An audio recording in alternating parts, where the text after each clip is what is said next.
여러분 안녕하십니까? 자, 이제 7장 시공간. 지난 시간까지 우리가 공간도 했고 시간도 했고, 시간은 좀 어려웠죠? 근데 시간과 공간이 합쳐진 시공간에 대한 이야기를 하고자 합니다. 시공간, 스페이스 타임. 그래서 뉴턴의 환상에서 아인슈타인의 기하학으로라는 제목으로 한번 좀 해보도록 하겠습니다. 그래서 이거를 하려면 특수상대성 이론, 4차원의 4차원 세계의 기하학적인 이해가 필요하죠. 그럼 이걸 하려면 먼저 여러분들이 맥스웰에 대해서, 사람 이름이에요. 이건 전기공학과들은 잘 아는데 맥스웰의 전자기방 정식이 있어요. 맥스웰은 빛이라고 하는 것, 여러분 빛 있죠? 빛, 네, 빛을 뭐라고 정의했냐면 진동하는 전자기 파동이라고 그랬습니다. 진동하는 전자기 파동. 다시 말해서 전자파가 빛이다. 이렇게. 여러분이 생각하는 빛은 뭐예요? 내 눈으로 보이는 빛, LED 빛. 이런 것들을 우리가 가시광선이라고 하는데, 우리가 일반적으로 생각할 때는 가시광선, 눈으로 보이는 것만 빛이라고 생각하기 쉬운데, 그게 아니라 이 전자과학이나 우리가 물리학에서 말하는 빛은 전자기 파동이에요. 근데 얘가 진동합니다. 진동한다. 그럼 여기서 또 나오는 이론이 뭐냐면 상대성 이론이 나오는데, 아인슈타인의 상대성 이론 두 가지 종류가 있죠. 하나는 특수 상대성 이론이 있고, 두 번째는 일반 상대성 이론이 있어요. 특수 상대성 이론이라고 하는 것은 사실은 이제 여러분 그냥 이런 건 있다는 것만 알아주세요. 민코프스키,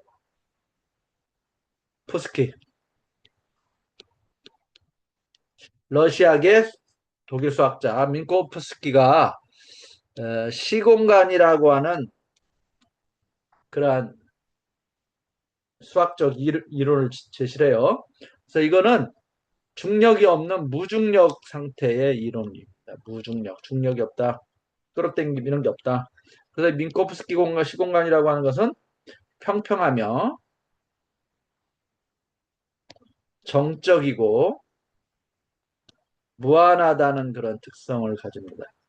그런데 일반 상대성 이론은 사실은 무중력이 아니라 중력과 관련된 중력 이론. 어떤 거냐면 곡률이, 곡률 그러면 파이를 생각해야 돼요. 4파이. 곡률이, 시공간의 곡률이 휘어짐이 중력을 만들어내는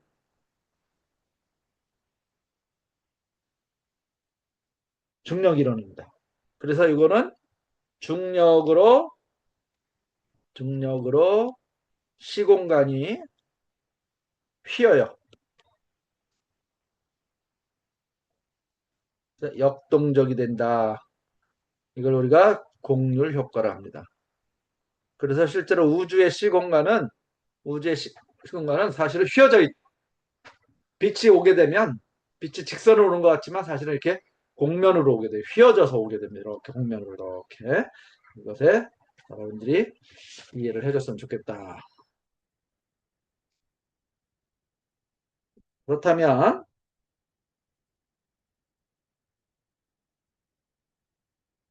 이 맥스웰의 전자기학으로 인해서 에테르 가설이 몰락하는데, 이 우주에는 빛이 통과하기 위해서는 어떤 매질이 있을 것이다. 여러분, 소리의 매질은 공기잖아요. 그렇죠? 그것처럼 이 빛이 통과하려면, 빛이 이동하려면 빛을 이동시킨 매질이 있어야 되는데, 그 매질이 에테르라고 과학자들은 믿었는데, 어떤 과학자가 이 실험을 해보다 보니까 빛의 속도가 늘 같더라.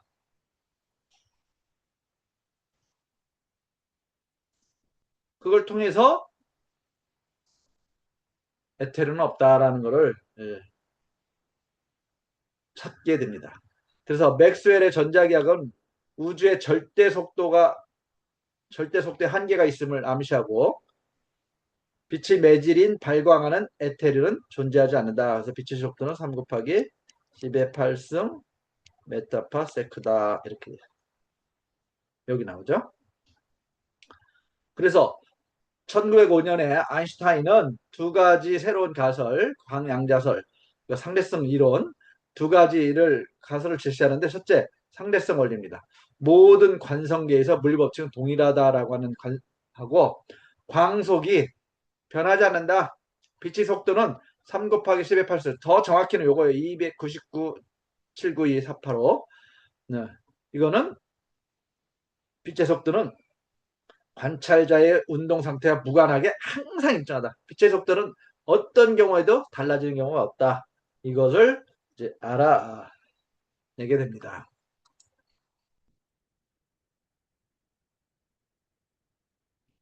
그래서 우리가 패러다임 전환이 필요한데 분리된 시간과 공간이 분리되어 있다는 것에서 이제 합쳐진 4차원의 시간. 왜냐하면 공간 3차원, 시간 1차원에서 4차원, 분리된 시공간에서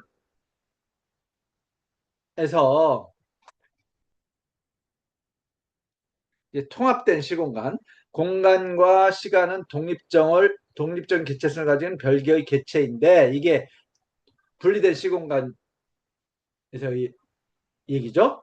이거를 우리가 4차원 시공간이라 해서 이 공간과 시간이 합쳐진 4차원의 시공간으로 하나로 된 연속체다. 이렇게 이제 아인슈타인부터 생각을 하기 시작한 겁니다. 그래서 시공간을 공간과 시간으로 분리하는 것은 단지 유용한 사람들의 관습에 지나지 않습니다. 우리는 뒤틀린 시계와 자에서 출발하지 않고 통합된 시공간 기하학에서 출발해야 된다라는 이야기가 이제 나오게 됩니다. 그래서 여러분 항상 4차원 시공간이다. 이렇게 여러분들이 기억을 좀 해줄 필요가 있어요. 그러면 시간에는 두 가지 얼굴이 있는데 시간은 두 가지 얼굴이 있는데 하나는 좌표 시간이라고 하는 게 있고요. 1번 좌표 시간. 두 번째는 고유 시간입니다. 고유 시간. 좌표 시간과 고유 시간. 자, 좌표 시간이라고 하는 건 뭐냐면 자, 오후 6시 여기 있다 칩시다. 6시 요 점이죠. 이건 공간이고요. 이건 시간이에요. 오후 6시 있습니다. 자, 오후 7시에 있다 칩시다. 여기 7시.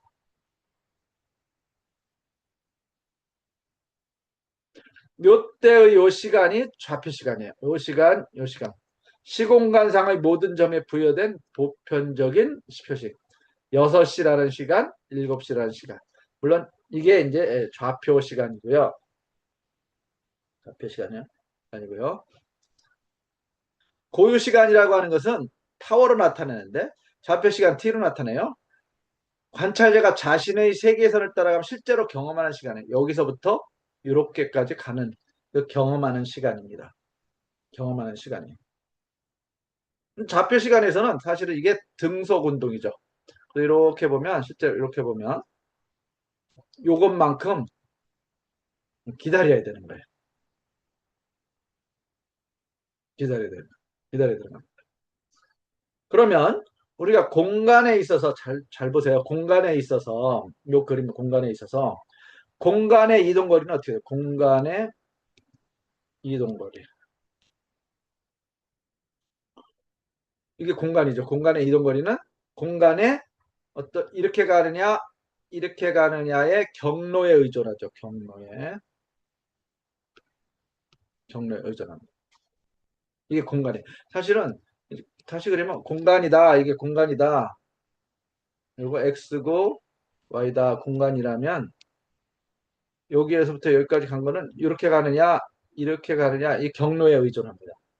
그래서 공간의 이동 거리는 경로에 의존해. 그런데 시공간은 달라요.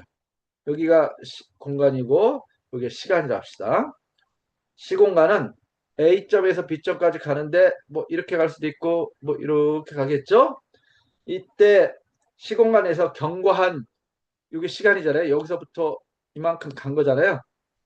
경과한 시간은 여기는 공간의 이동거리고 여기는 경과한 시간입니다. 경과한 시간은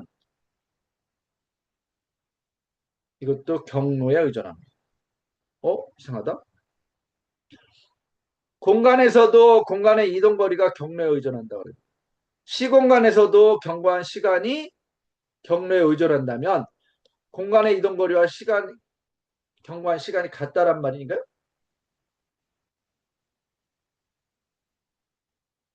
그 말이에요? 잘 보세요. 조금 여러분 헷갈려요.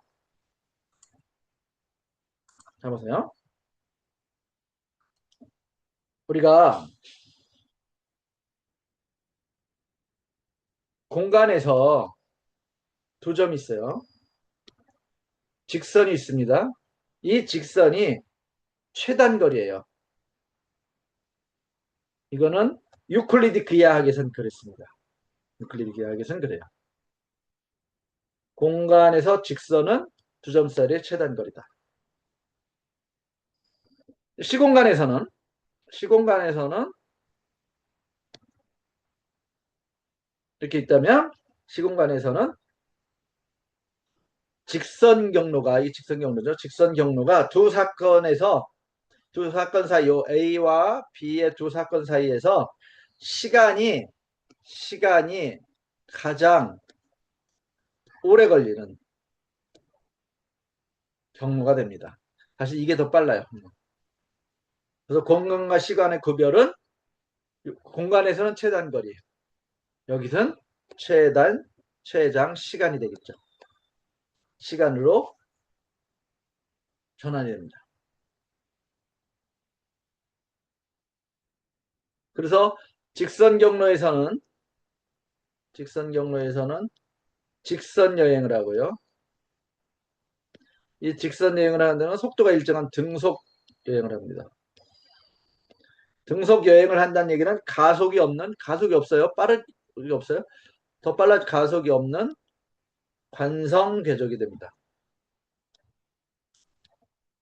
그래서 이 관성 궤적에서는 최장 시간이 걸려요. 공간에서는 최단 거리지만 관성 궤적에서는 최장 시간이 걸린다. 여러분이 그래서 시공간에서는 시간과 공간이 있는 4차원 시공간에서는 긴 경로를 가진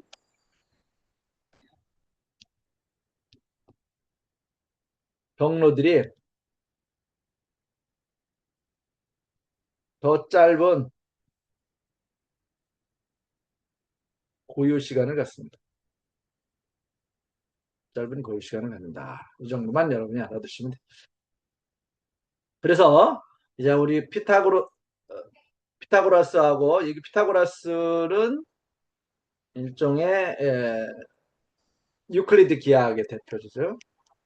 윙코프스기는 리만 기하학 쪽으로 보면 되겠어요. 여러분 보세요. 뒤에 요거의 거리는 요거의 제곱, 요거의 제곱이죠. 요거의 거리의 제곱은 요거 피타고라스 정리죠. 델타 x의 제곱, 델타 y의 제곱. 2차원 공간, x와 2차원 공간이에요. 두 점 사이의 거리 항상 양쓰며 이 중에 양쓰며 직선이 최단 거리를 만듭니다. 그런데 민코프스키 공간에서는 공간항 여기 공간이고요. 시간 있죠. 공간항 델타 x가 있어요. 어떻게 보냐면 요거는 파워의 제곱은 델타 t의 제곱 마이너스 델타 x. 부호가 마이너스 플러스가 아니에요. 마이너스가 됩니다. 그래서 이 하나의 부호가 공간의 최단 거리를 시공간에서 최장 고유 시간으로 변화시키는데 쓰이는 거예요. 그것만 여러분이 알아주시면 되겠습니다. 그래서 우리 관성 궤적과 최장 시간을 한번 좀 보도록 하겠습니다.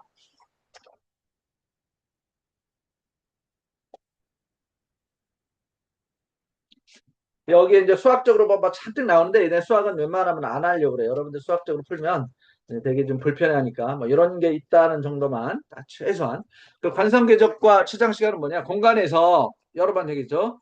공간이에요. 공간에서 어떤 직선은 직선은 두 점 사이의 최단 거리죠. 근데 이와 같이 이거 x고 t니까 여기 공간이고 여기 시간이에요.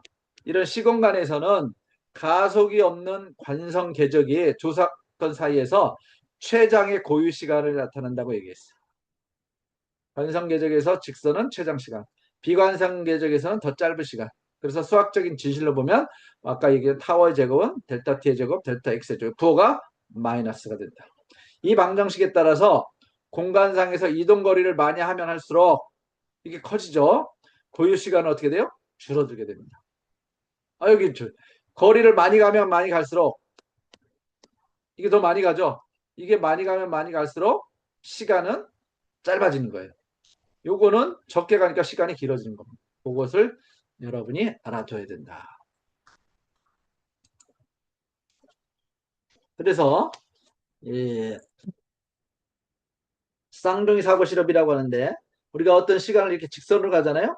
이거는 더 시간과 시공간에서 얘기하는 거예요. 공간이 아니에요. 시공간에서. 공간, 시간에서 이쪽이 이렇게 가면 직선으로 가면 사실은 더 시간은 길어진다. 더 많이 늙어요. 그런데 이렇게 갔다가 이렇게 가잖아요.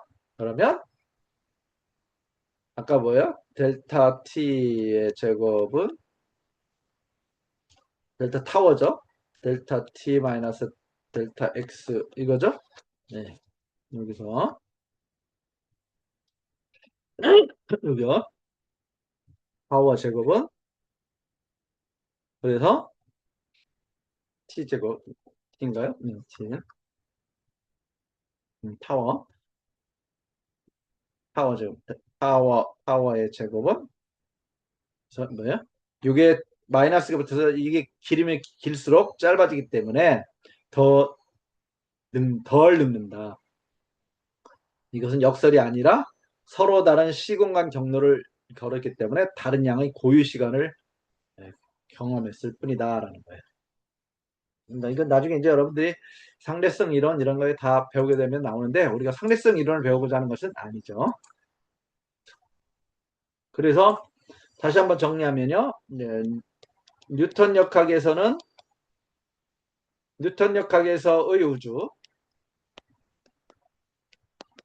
시간은 보편적입니다. 또 절대적이에요. 그러나 아인슈타인의 상대성이 아인슈타인의 우주에서 시간은 개인적인 거고요. 개인에 따라 달라요. 상대적인 거다.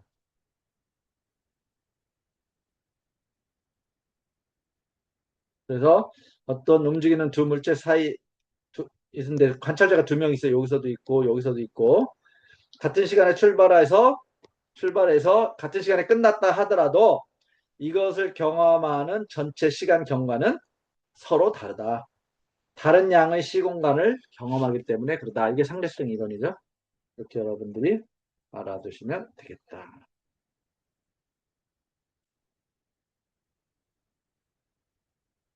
그래서 우주의 절대 속도 한계는 빛이다. 3 곱하기 우주에서 10의 8승 메타파세크보다 더 빠른 어떤 속도는 없다. 그래서 이게 1인 경우는 델타 t와 델타 x가 같죠. 이걸 집어넣으면 0이 된다. 그래서 고유 시간이 같게 되면 요거와 요거 x와 t가 같게 되면 0이 된다. 즉 빛은 시간이 지나는 것을 전혀 경험하지 못한다. 이러한 것을 우리는 뭐라고 하냐면 널 궤적이라 해요. 널 광선이에요.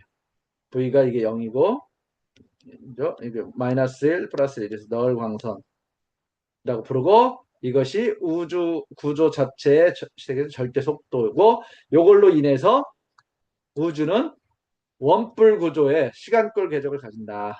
그래서 여기 현재인데 여기로 가면 이 원뿔이죠. 이렇게 가면 미래고요. 지금 그 노벨상을 탄 사람이 만든 저기죠. 그다음에 요거는 과거다. 어? 시간 끌기 빛보다 느린 물질의 경로 즉 V가 C보다 느린 거는 원뿔 내부에 이렇게 존재하는 거죠. 그 다음에 널개적해서 빛의 절대 경로 V하고 속도가 어떤 물질의 속도가 C와 같다면 여기에 있는 겁니다. 원뿔의 표면을 그 다음에 위에는 이제 시간꼴 궤적이고요. 여기로 나타나면 이제 공간꼴 궤적이 되겠죠. 빛보다 빠른 가상의 경로 빛보다 빨라 여기가 되겠습니다. 공간꼴. 근데 이거는 빛보다 빠른 건 없죠. 이거 원뿔 외부가 돼요. 요 내부는 이제 우리가 빛보다 느린 곳. 여기는 현재. 근데 여기 요 구조는 이제 공간꼴 구조라 그래서 물리적으로 절대 도달할 수 없는 그런 구조를 가지게 된다. 우주가 그렇게 생겼다는 거예요. 그래서 미래의 원뿔 여기 현재인데 이게 현재예요. 미래 이렇게 되겠죠. 미래의 원뿔은 현재 이 사건이 영향을 미칠 수 있어요. 어디서든 다 마찬가지입니다. 공간 다오는 거. 네, 과거의 비원뿔은 어떻게 되냐? 현재의 사건이 얘는 영향을 미치는 게 아니라 과거의 사건이 현재의 영향력을 주는 거죠. 그래서 인과율이라고 합니다. 빛 원뿔 구조는 절대 공간과 절대 시간이란 뉴턴의 환상을 절대적 인과율로 완전히 바뀐다. 빛 원뿔의 외부의 두 사건 사이, 여기 외부죠. 외부의 두 사건 사이에는 절대적인 순서가 존재하지 않는다. 그런 정도만 여러분이 알아두시면 될 것 같습니다. 내가 이 수학적인 얘기를 다 뺐어요. 원래 수학으로 얘기하면 타원은 예, 타원은 루트 1 v 제곱 델타 t 이 v가 속도인데 물질의 속도인데 이게 v가 1과 같다면 뭐 똑같죠? 그렇죠? 이제 빛의 속도죠. 빛의 속도 c와 같다면 이거는 그런 물체는 없다. 빛만큼 빠른 물체는 없고 빛은 항상 일정하다. 그 정도만 여러분이 알아두시면 될 것 같습니다. 자, 동시성의 상대성서 이건 이제 뉴턴 역학에서는 시공간을 완벽한 수평의 보편적 순간들로 이렇게 딱딱 이렇게 자를 수 있다라는 거죠. 절대적. 근데 동시적 아인슈타인은 그게 아니라 서로 다른 속도로 움직이는 관찰자들은 4차원의 시공간을 각기 다른 각도로 보기 때문에 다 다르다. 결론. 모든 관찰자가 동의하는 우주적 동시란 존재하지 않는다.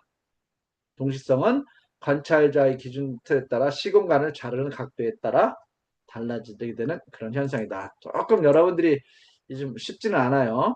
그래서 아까 얘기한 1 타워는 1 v제곱 델타 t 요 식을 우리가 로렌츠 변환이라고 하는데 이 속도가 이거 좀 달라서 변환을 해줘야만 된다. 이렇게 여러분이 알아두시면 될 것 같습니다.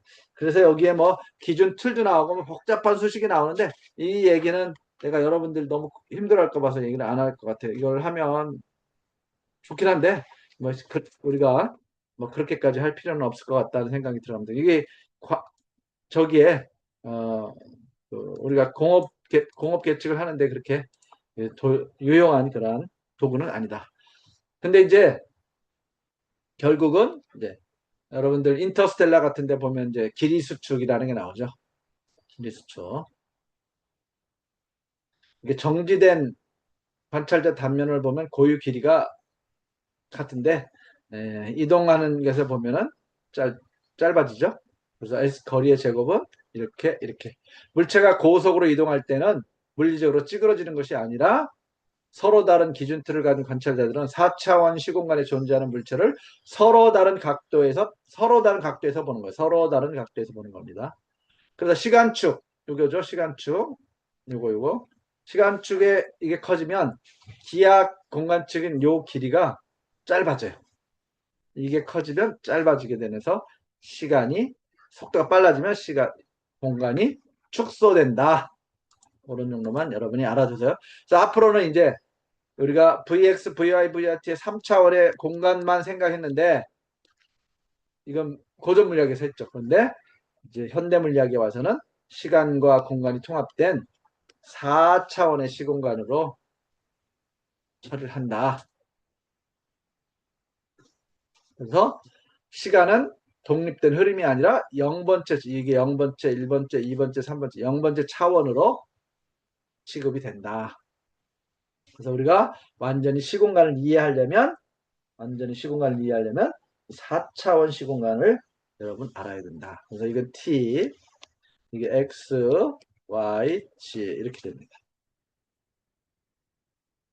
자, 이제 마지막 슬라이드입니다.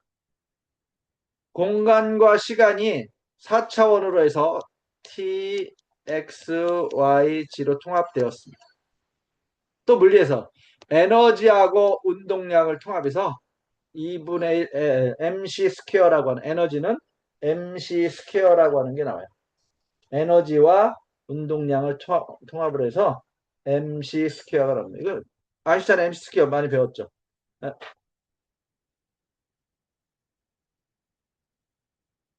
그렇죠? 이건 어떻게 나왔는가? 이걸 좀 유도를 하면 다 뒤집어질 텐데 한번 해볼까요? 그럴 필요 없을 것 같은데.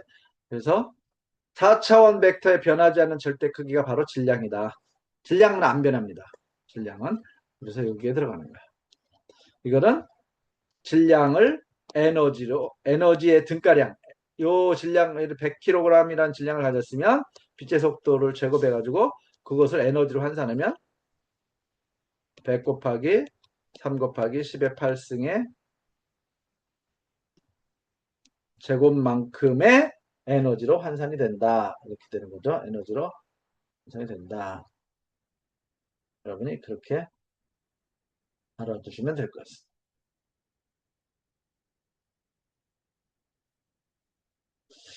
자, 그러면 잠깐만 조금만 언급을 할게요. 이걸 여러분 전혀 안 하고 넘어가면 좀 그러니까 조금만. 일반적으로요. 뉴턴 역학에서는요. 운동량 P는 m에다가 속도를 곱한 거죠. 이건 알죠? 그런데 상대성 이론에서는 P는 PU라 그래요. PU는 P0 시간 성분, P의 X, X축, P의 Y, P의 G 이렇게 해서 어떻게 M의 V의 U 이렇게 표시합니다. M은 그대로 가고 이렇게 표시해요. V의 U 이렇게. 그럼 여기서 이 P0라고 하는 것은 뭐냐면 루트 1 로렌츠 변환의 1-V 제곱분의 M이 됩니다. 이건 질량이고요. 이건 속도죠. 질량의 속도. 속도가 적으면 이게 적어요. 이게 적어요. 이게 적으면 어떻게 될까요? 루트 1-V 제곱분의 1이 되니까 요거를 계산하면 1 플러스 2분의 1 V 제곱 이런 식으로 됩니다. 원래 이거의 수학식은 1 플러스 x의 n은 1 플러스 nx 플러스 뭐 이렇게 나가는 수학식이 있어요. 이걸 가지고 요거를 요거를 요거를 어디다 대입해? 여기다 대입을 하고 여기다 대입을 하면 어떻게 되냐면 좀 정리해 줄게요. 왜 MC 스퀘어가 나왔는가를 여러분이 알 필요가 있어서 P0는 다시 쓰면 루트 1 V 제곱분의 M이죠. 이건 M 곱하기 루트 1 V 제곱분의 1이죠. M에다가 1 플러스 아까 얘기한 2분의 1 V 제곱이 되겠죠. 이걸 전개하면 M 플러스 2분의 1 MV 제곱이 됩니다. 이게 뭐예요? 운동 에너지죠. 그럼 에너지는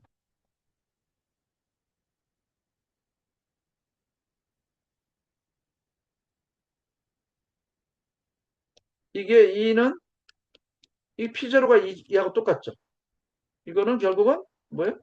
루트 1 마이너스 V제곱분의 M. 이게 운동 에너지예요. 이게 운동 에너지고, 요거는 정지할 때 에너지죠. 정지. 그럼 여기에서 속도가 광속보다 적을 때,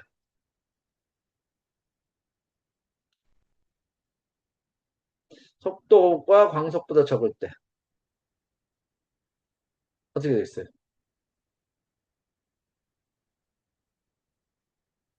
E의 정지 에너지는 그냥 이 하나밖에 없겠죠. M입니다.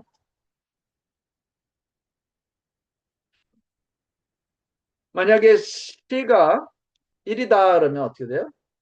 C 제곱을 곱해줘야 되겠죠? 그래서 E의 정지 에너지는 뒤에는 MC 스퀘어, 아까 MV 제곱이었잖아요. 요거에 제곱하니까 이렇게 돼요. 그래서 이거냐, 에너지는 뭐냐? 운동량의 시간꼴이다. 운동량의 시간꼴 버전이다. 이렇게 얘기합니다. 여러분 꼭 알아둘 건 이렇게 이 물리계에서는 우리가 하고자 하는 물리계에서는 막 변환이 서로 돼요. 왔다 갔다 왔다. 요걸 잘해야 여러분 계측에서도 이제 시간의 함수, 주파수의 함수 이런 것들이 서로 변하게 되는데 t는 f분의 1 이렇게 변하게 되는데 이런 것들을 이해할 수 있는 겁니다. 특히 전자적으로 계측하는 경우에는 기계적 계측은 뭐 좀 다르긴 한데 전자적으로 계측하는 경우는 이렇게 된다. 여러분이 알아두시면 될 것 같습니다. 자, 이렇게 해서 6장 좀 마치고요. 시공간 마치고 이제 다음에는 이제 7장 기하학 조금 기하학은 너무 뭐 너무 커서 너무 내용이 커서 이거를 뭐 다 할 수는 없어요. 간단하게 아주 간단하게 기하학 좀 하고 우리들 수업을 마칠까 합니다. 수고하셨습니다.